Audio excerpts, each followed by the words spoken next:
Olá, graça e paz a todos. Tudo bem com você? Espero que sim. Estamos aí nos dirigindo para o 9º dia deste grande propósito em orações, 60 dias para recomeçar.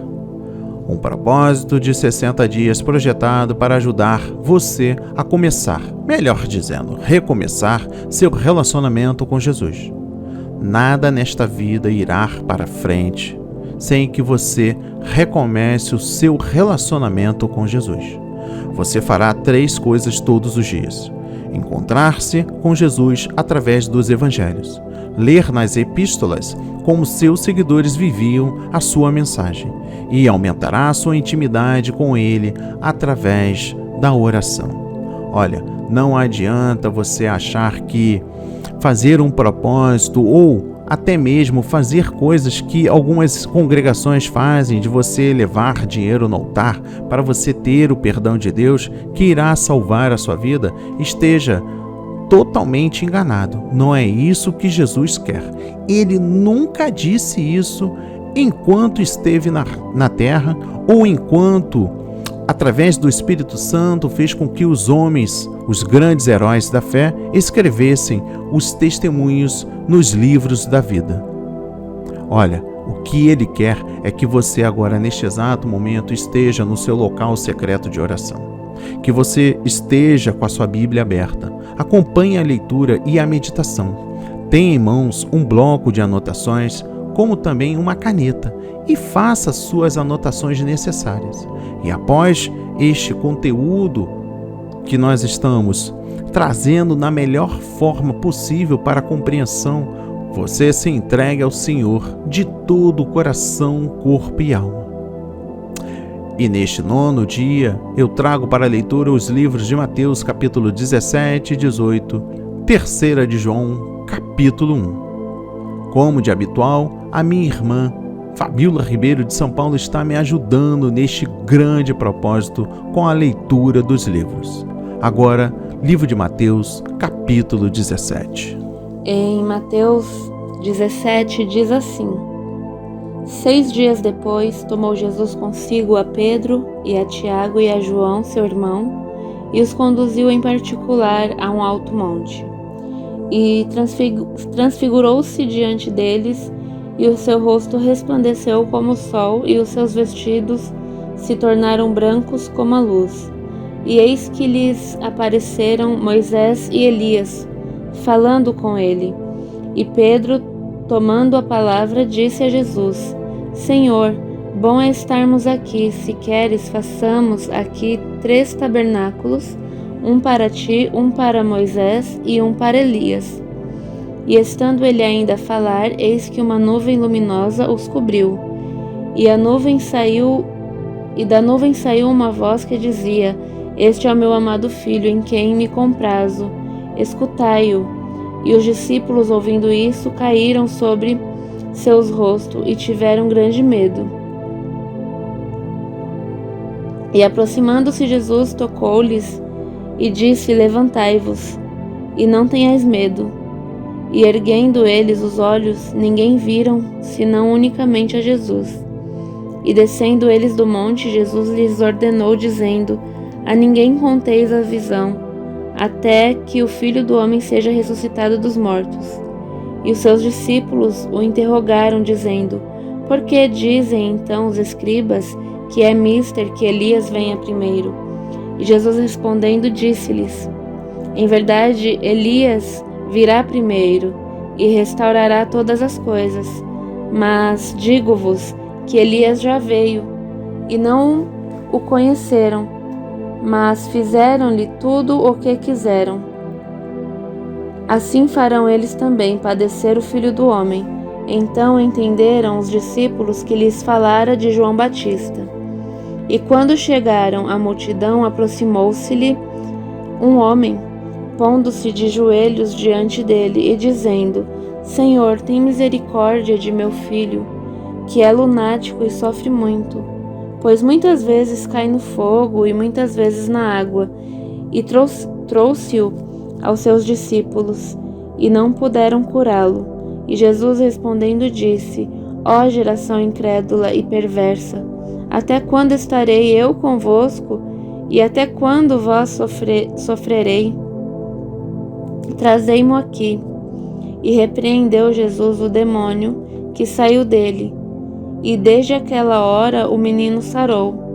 Então o discípulo, aproximando-se de Jesus em particular, disseram: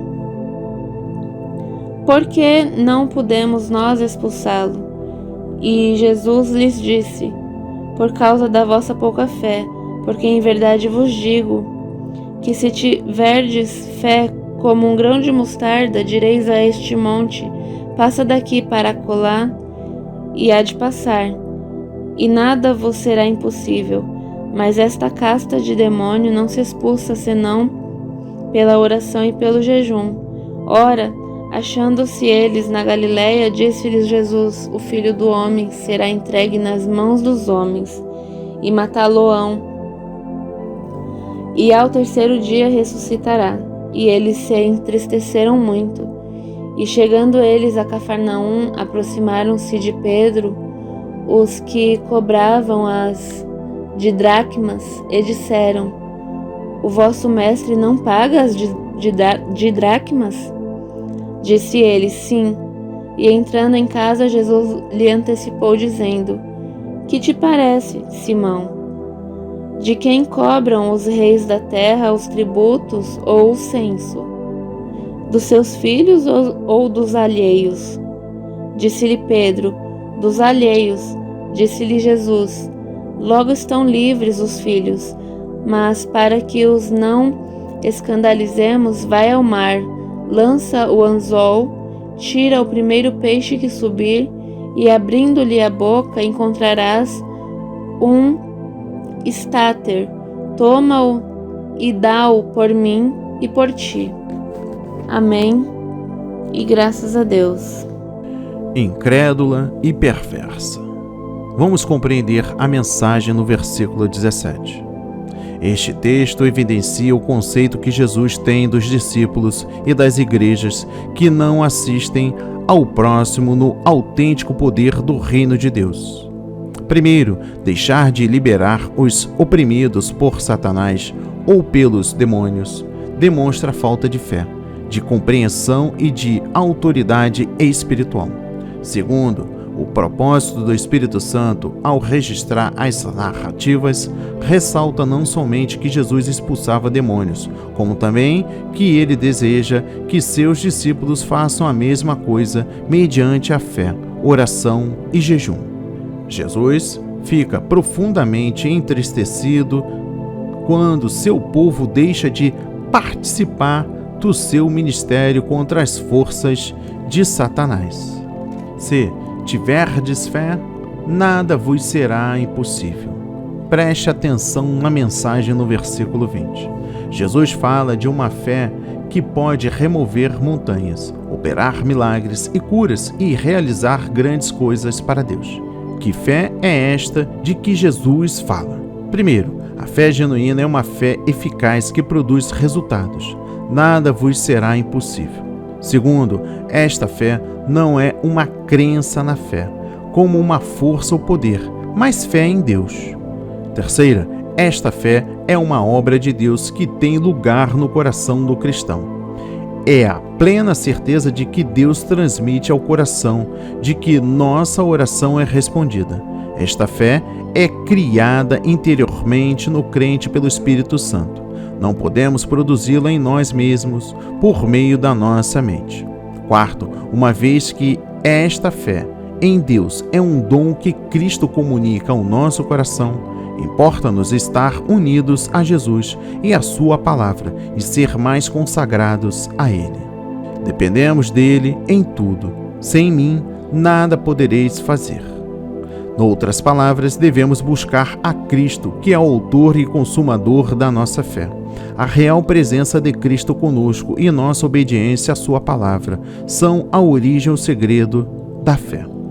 Quinto e último, a verdadeira fé opera sob o controle de Deus.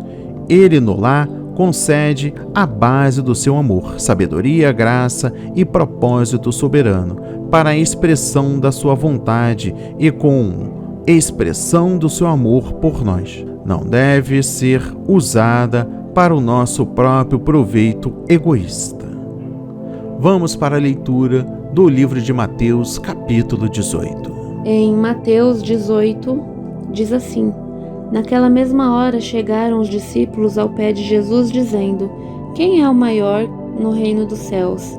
E Jesus, chamando um menino, o pôs no meio deles, e disse: Em verdade vos digo, que se não vos converterdes e não vos fizerdes como meninos, de modo algum entrareis no reino dos céus. Portanto, aquele que se tornar humilde como esse menino, esse é o maior no reino dos céus. E qualquer que receber em meu nome um menino tal como este, a mim me recebe.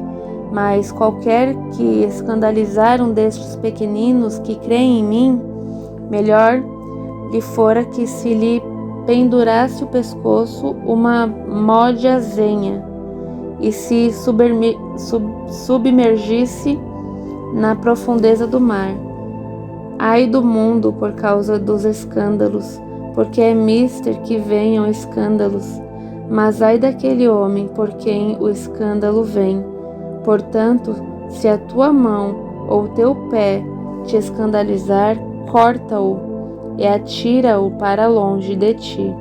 Melhor te é entrar na vida coxo ou aleijado, do que tendo 2 mãos ou 2 pés, seres lançados no fogo eterno.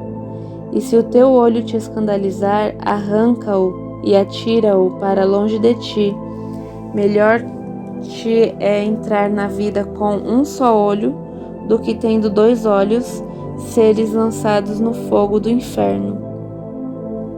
Vede, não desprezeis algum destes pequeninos, porque eu vos digo que os seus anjos nos céus sempre veem a face de meu Pai que está nos céus, porque o Filho do Homem veio salvar o que se tinha perdido. Que vos parece? Se algum homem tiver 100 ovelhas e uma delas se desgarrar, não irá pelos montes deixando as 99 e busca da que se desgarrou? E se porventura a acha, em verdade vos digo que maior prazer tem por aquela do que pelas 99 que se não desgarraram. Assim também não é vontade de vosso Pai que está nos céus que um destes pequeninos se perca. Ora, se teu irmão pecar contra ti, vai e repreende-o entre ti e ele só. Se te ouvir, ganhaste a teu irmão. Mas se não te ouvir, leva ainda contigo 1 ou 2, para que pela boca de 2 ou 3 testemunhas toda a palavra seja confirmada. E se não as escutar, dize-o à igreja. E se também não escutar a igreja, considera-o como um gentil e publicano. Em verdade vos digo que tudo o que ligardes na terra será ligado no céu, e tudo o que desligardes na terra será desligado no céu. Também vos digo que se 2 de vós concordarem na terra acerca de qualquer coisa que pedirem, isto lhes será feito por meu Pai que está no céu. Porque onde estiverem 2 ou 3 reunidos em meu nome, aí estou eu no meio deles. Então Pedro, aproximando-se dele, disse: Senhor, até quantas vezes pecará meu irmão contra mim e eu lhe perdoarei? Até 7? Jesus lhe disse: Não te digo que até 7, mas até 70 vezes 7. Por isso, o reino dos céus pode comparar-se a um certo rei que quis fazer contas com os seus servos. E, começando a fazer contas, foi-lhe apresentado um que lhe devia 10.000 talentos. E, não tendo ele como pagar o seu senhor, mandou que ele, sua mulher e seus filhos fossem vendidos, com tudo quanto tinha, para que a dívida se lhe pagasse. Então aquele servo, prostrando-se, e o reverenciava, dizendo: Senhor, seja generoso para comigo, e tudo te pagarei. Então o senhor daquele servo, movido de íntima compaixão, soltou-o e perdoou-lhe a dívida. Saindo, porém, aquele servo encontrou um dos seus conservos, que lhe devia 100 dinheiros, e lançando mão dele, sufocava-o, dizendo: paga-me o que me deves. Então o seu companheiro, prostrando-se a seus pés, rogava-lhe, dizendo: sê generoso para comigo, e tudo te pagarei. Ele, porém, não quis. Antes foi encerrá-lo na prisão, até que pagasse a dívida. Vendo, pois, os seus conservos o que acontecia, contristaram-se muito e foram declarar ao seu senhor tudo o que se passara. Então seu senhor, chamando-o à sua presença, disse-lhe: servo malvado, perdoei-te toda aquela dívida porque me suplicaste. Não devias tu igualmente ter compaixão do teu companheiro, como eu também tive misericórdia de ti? E indignado seu senhor, o entregou aos atormentadores, até que pagasse tudo o que devia. Assim vos fará também meu Pai Celestial, se do coração não perdoardes cada um a seu irmão as suas ofensas. Amém. E graças a Deus. Se não vos converterdes. Vamos compreender a mensagem no versículo 3. A conversão consiste no abandono total de toda forma de impiedade e entrega a Deus, seguida da prática de obras de justiça que produzam frutos dignos de arrependimento. É uma atitude que abrange a totalidade do ser humano. Ela é uma necessidade porque o homem natural segue um caminho de vida que o leva para longe de Deus, para a morte eterna. A conversão é o homem voltando-se para Deus e recebendo a dádiva da salvação. Ela é obtida mediante a graça e o poder do Espírito Santo pela fé, sendo, portanto, uma dádiva de Deus. Pelo fato de passarmos a andar com Deus, a conversão muda a nossa vida nas áreas do relacionamento com o próximo, nos hábitos, nos compromissos, nos passatempos e no modo de viver. A conversão faz parte da fé salvífica genuína e é uma condição básica para a salvação e a santificação. Pendurar-se ao pescoço uma mó de azenha. Vamos compreender a mensagem no versículo 6. Segundo está escrito aqui, quem arruinar espiritualmente uma criança ou um crente sincero, incorrerá em maior ira de Cristo. Primeiro, pastores, professores e especialmente os pais devem prestar atenção especial a esta palavra de Cristo. É responsabilidade dos pais instruir seus filhos nos caminhos de Deus e protegê-los da influência do mundo e de Satanás. Segundo, pais cristãos não devem permitir que seus filhos sejam influenciados por colegas ímpios. Os pais devem tomar muito cuidado com os passatempos que eles permitem em casa e fora de casa para seus filhos e também não descuidar-se do que se passa com os filhos quando há educação na escola pública. Dependendo do tipo, os meios de entretenimento semeiam o mundanismo na mente e no coração dos filhos. Ai daquele homem!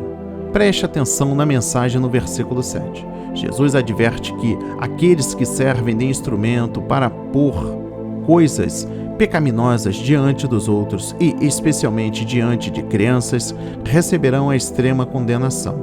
Primeiro, por escândalos, tais como diversões mundanas, ensinamentos humoristas, filmes imorais, literaturas pornográfica, drogas, bebidas alcoólicas, maus exemplos, falsas doutrinas e companheiros iníquos.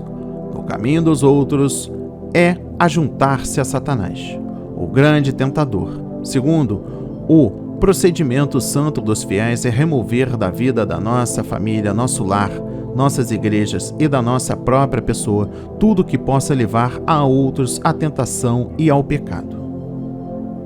Os anjos. Preste atenção na mensagem do versículo 10. As Escrituras ensinam que Deus frequentemente cuida dos seus fiéis por meio dos anjos, os quais têm genuíno interesse e amor pelos filhos de Deus. se teu irmão pecar contra ti. Este é um tema importante que está descrito no versículo 15. Preste atenção. Em livro de Mateus, capítulo 18, dos versículos 15 a 17, o Senhor Jesus Cristo expõe um método da restauração espiritual mediante a disciplina de um cristão professo que venha a pecar contra outro membro da igreja. Negligenciar este ensino de Cristo levará os crentes à transigência do pecado e logo mais essa igreja deixará de ser um povo santo de Deus. Primeiro, o propósito da disciplina eclesiástica é manter a reputação de Deus, proteger a pureza moral e a integridade doutrinária da igreja e procurar salvar a alma do crente desagarrado e restaurá-lo à semelhança de Cristo. Segundo, primeiramente deve-se lidar com o transgressor, repreendê-lo em particular. Se ele atender, deverá ser perdoado. Se o transgressor recusar atender ao seu irmão na fé, e a seguir fizer o mesmo ao ser visitado por um ou dois outros membros juntos, e por fim recusar também atender à igreja local, deve ser considerado como um gentil e publicano, isto é, como alguém que está fora do reino de Deus, separado de Cristo e caído da graça. Não tem condições de ser membro da igreja e deve ser desligado da comunhão da mesma. Terceiro, a conservação da pureza da igreja deve ser mantida não somente nas áreas do pecado e da imoralidade, como também em caso de heresia doutrinária e de infidelidade à fé histórica no Novo Testamento. Quarto, as Escrituras ensinam que a disciplina eclesiástica deve ser exercida no espírito de humanidade, de amor, de pesar e de autoexame. Quinto, pecados de imoralidade sexual na igreja devem ser tratados de conformidade com o livro 1 de Coríntios, capítulo 5, versículos 1 e 5 e 2 de Coríntios, capítulo 2, versículos 6 e 11. Nesses tipos de pecados graves, a igreja toda deve tratar o culpado com pesar e lamento, disciplinando o transgressor o suficiente e excluindo-o da igreja. Posteriormente, após um período de evidente arrependimento, o disciplinado poderá ser perdoado, receber outra vez o amor dos irmãos e ser restaurado à comunhão. Sexto, os pecados do obreiro devem ser primeiro tratados em particular e a seguir comunicados à igreja, pois está escrito: repreendei-os na presença de todos, para que também os outros tenham temor. Sétimo, os dirigentes da igreja locais devem sempre lembrar-se da responsabilidade de apacentar a igreja. O Senhor requererá deles uma prestação de contas do sangue de todos, que se perderem, porque os ditos líderes não cuidaram da sua restauração, disciplina ou exclusão, segundo a vontade e o propósito de Deus. Se dois concordarem, preste atenção na mensagem no versículo 19. Há grande autoridade na oração coletiva e unida. A razão disto é que, onde 2 ou 3 estão reunidos com fé e dedicação a Cristo, Ele está no meio deles. A sua presença outorgará fé, força, direção, graça e consolo. Preste atenção no versículo 13. Se não perdoares. Jesus, nesta parábola, ensina que o perdão divino, embora seja concedido graciosamente ao pecador arrependido, é também, ao mesmo tempo, condicional, de conformidade com a disposição do indivíduo, de perdoar ao seu próximo. Por isso, uma pessoa pode ficar sem o perdão divino por ter um coração cheio de amargura, que não perdoa ao próximo. Estes textos mostram que amargura, ressentimento e animosidade contra o próximo são totalmente incompatíveis com a verdadeira vida cristã e que devem ser banidos da vida do crente. Vamos para a leitura final. 3 de João, capítulo 1. Em 3 João 1, diz assim: o presbítero ao amado Gaio, a quem em verdade eu amo, amado, desejo que te vá bem em todas as coisas e que tenhas saúde, assim como bem vai a tua alma. porque muito me alegrei quando os irmãos vieram e testificaram da tua verdade, como tu andas na verdade. Não tenho maior gozo do que este, o de ouvir que os meus filhos andam na verdade. Amado, procedes fielmente em tudo o que fazes para com os irmãos e para com os estranhos, que em presença da igreja testificaram da tua caridade, aos quais, se conduzires como é digno para com Deus, bem farás, porque pelo seu nome saíram, nada tomando dos gentios. Portanto, aos tais devemos receber, para que sejamos cooperadores da verdade.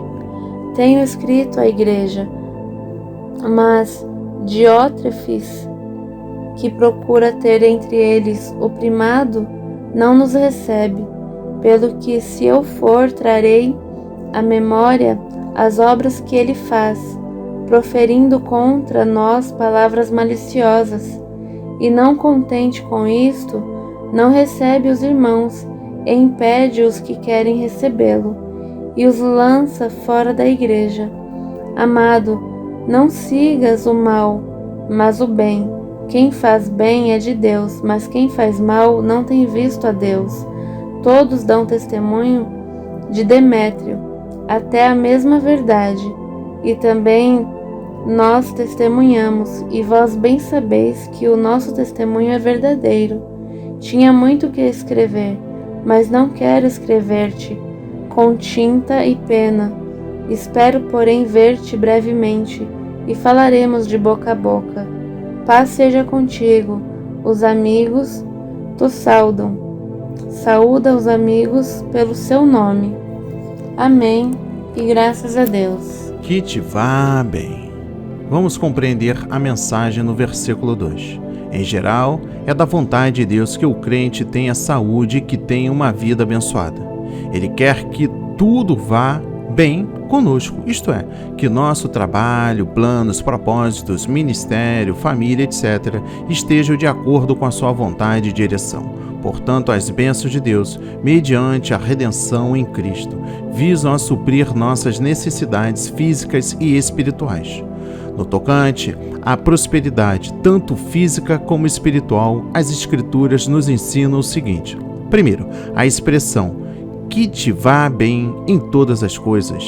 Do grego, eudu, literalmente significa fazer uma boa viagem. À luz desse significado, a oração prioritária de João é no sentido de que os crentes andem no caminho da salvação, que permaneçam na vontade e na verdade de Deus e desfrutem da sua bênção. Segundo, a vontade de Deus é que ganhemos o necessário para termos abrigo, alimento e roupa para toda a nossa família, e que tenhamos o suficiente para ajudar os outros e para promover a causa de Cristo. Sabemos que Deus pode nos dar o suficiente para as nossas necessidades e que Ele promete nos suprir conforme as suas gloriosas riquezas. Terceiro, embora oremos para Deus suprir todas as nossas necessidades materiais, devemos reconhecer que haverá ocasiões em que Deus permite que seus filhos passem por necessidades. Ponto número 1. Passamos tempos de aflição ou de necessidades para sermos despertados a confiar mais nele e desenvolver nossa fé, nossa perseverança espiritual e o nosso ministério. Ponto número 2. Podemos experimentar problemas difíceis quando, por causa do nosso testemunho e do trabalho de Cristo, o mundo nos oprime e persegue. Terceiro, podemos experimentar pobreza devido às circunstâncias nacionais ou naturais, tais como guerra, fome, seca ou más condições econômicas ou sociais. Quarto, a presença, a ajuda e a bênção de Deus na nossa vida física estão relacionadas à prosperidade da nossa vida espiritual. Devemos buscar a vontade de Deus, obedecer ao Espírito Santo, permanecer separados do mundo, amar a palavra de Deus, buscar a sua ajuda em oração, trabalhar com afinco e viver segundo o princípio de buscar primeiro o reino de Deus e a sua justiça. Quinto, mesmo estando bem a nossa alma, não estamos automaticamente isentos de dificuldades noutras áreas da vida. Devemos encarar as adversidades, aflições e necessidades com oração e confiança em Deus. Procedes fielmente. Vamos compreender a mensagem no versículo 5. João elogia Gaio por um aspecto específico do seu andar na verdade, que é a sua fidelidade na ajuda ao missionário viajantes. Ele lhes fornecia roupa, alimento, dinheiro e qualquer outra ajuda que necessitassem. Sua dedicação à causa missionária de Cristo era tão destacada que os missionários tinham especificamente mencionado o fato a João. A atuação de Gaio para com esses pregadores do Evangelho provinha do seu amor a eles, ao Evangelho e aos que estavam sem Cristo, porque pelo seu nome saíram. Vamos entender a mensagem no versículo 7. Os versículos 5 a 8 se referem aos mensageiros inerentes do Evangelho de Cristo. É um dever e privilégio do povo de Deus contribuir para suprir as necessidades da obra missionária. Primeiro, acolher, enviar e sustentar missionários deve ser feito de uma maneira digna de Deus. Não devem ser tratados como mendigos, mas como ao Senhor e como seus servos a levarem o Evangelho ao mundo inteiro. Segundo, o envio de missionários na igreja primitiva consistia em tomar as providências para sua viagem e em fornecer-lhes alimento e dinheiro suficiente para pagar suas despesas e viver de modo adequado. Ao sustentarem os missionários, aqueles fiéis tornavam-se cooperadores na propagação da verdade. Ainda no versículo 7, preste atenção, nada tomando dos gentios. Os missionários que deixam seu lar e vão a outras terras a fim de proclamar o nome do Senhor Jesus Cristo devem recusar a ajuda dos descrentes, aos quais estão procurando ganhar para Cristo. Aceitar ajuda de descrente pode servir de empecilho ao Evangelho e motivar acusações aos missionários de estar pregando para obter vantagens financeiras. Por isso, o missionário deve receber sustento de crentes individuais e da igreja. Ao contribuir para o trabalho missionário da nossa igreja, devemos lembrar-nos das palavras de Cristo. Quem recebe um profeta na qualidade de profeta, receberá galardão de profeta. E quem recebe um justo na qualidade de justo, receberá galardão de um justo. Que a palavra de hoje seja semeada em seu coração para a sua vida e assim para que possa ter um novo recomeço em Cristo Jesus.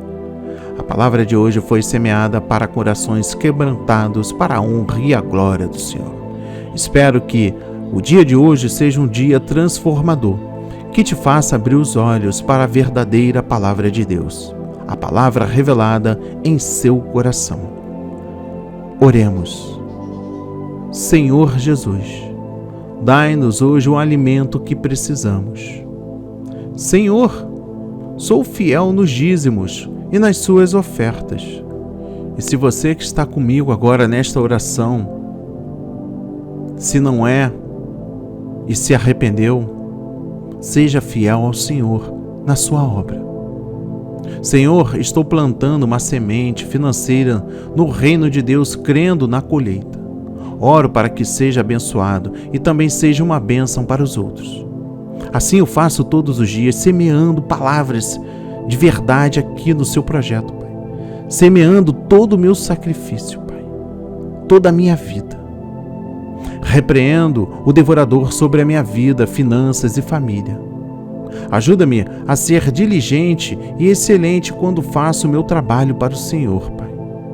Eu oro pelo seu favor em minha vida e para esta pessoa que está acompanhando, que está firme no propósito, 60 dias para recomeçar. Em nome de Jesus eu oro e agradeço por esta rica palavra e enalteço o seu santo nome. Amém E graças a Deus, graças a Deus, graças a Deus.